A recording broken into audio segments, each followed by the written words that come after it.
Heatoidufestival Grillfest. Türi pritsumeeste pikalt suitsutatud seakaela karbonad on faktiliselt selline toit, mille pärast inimesed siia Grillfestile Pärnusse kohale sõidavad ja on nõus pikas järjekorras tundide kaupa kas või seisma, kuigi seda vaja tavaliselt ju ei ole. Aga Arvi, nüüd oled sa teinud sellise grilliaabitsa koostanud koos oma abikaasaga, et inimestel on võimalik igal ajal seda sama delikatessi kodus valmistada. Retsept on sul siin raamatus näha kenasti. Me kõik teame, et see on suussulav toit, aga äkki sa annad saate vaatajatele veel mõned sellised nipid, mida siit raamatust ei leia, aga mida sa oma kogemuste põhiselt siis siia lisaksid? Jaa, et tegelikult asi algabki sellest, et meie retseptid on kõik alati lihtsad, et oleks kõigil hästi teostatavad.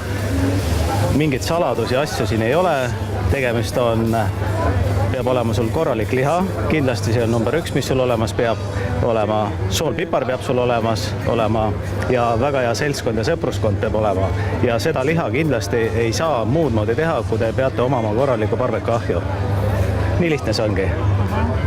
Nii et kui ma vaatan, et see seakaela karbon, see on ikka mitu tundi valmistamist, et kuidas sa ise selle ette võtad tavaliselt, et kutsud sõbrad kokku, külmad joogid, lauamängud?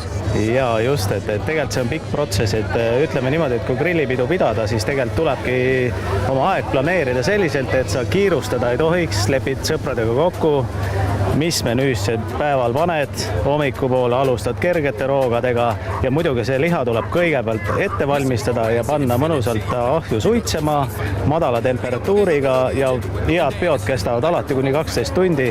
Täpselt see 10-12 tunni ajal on see liha kõige parem. Ja selline peaks siis olema selle retsepti tulemusi? Jaa, nagu sa näed, et siit nuga sulab läbi liha, et see on nüüd ka täna on ta siin 10 tundi meil ilusti küpsend ja näed ise lihamahlad, kõik on alles ja väga maitsev ja mõnus suutäis. Nii et eestlased, alustage pidustustega varasemal kellaajal ja kõik saavad õhtuks koju. Absoluutselt, suvel peab see kellaaeg algama vähemalt kuskil planeering juba 10 ja vähemalt peo algus kella 2.